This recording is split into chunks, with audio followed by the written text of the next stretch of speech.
Ембаргото што траеше со децении за американски граѓани во однос на Куба веќе е олеснато за образовни групи. Джим Мозес раководи со една таква група.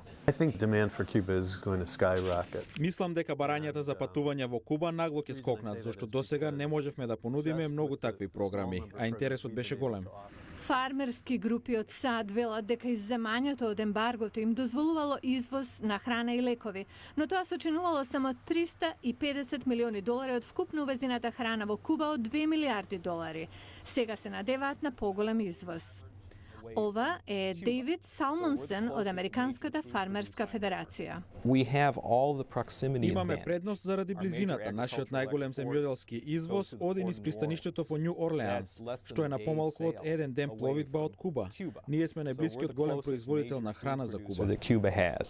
Аналитичарот на компанија за контрола на ризикот од Вашингтон, Сајмон Вислер, вели дека новите помалку ограничувачки правила не се толкова промена како што сугерираат насловите.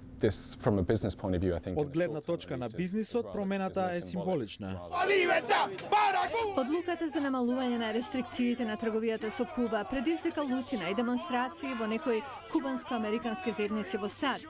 Кубанците кои пребегале од комунистичката островска држава велат дека ембаргото за трговија може да остане додека таму не се поправи личната слобода. Дали ембаргото ќе се одржи или укине, сега зависи од Конгресот.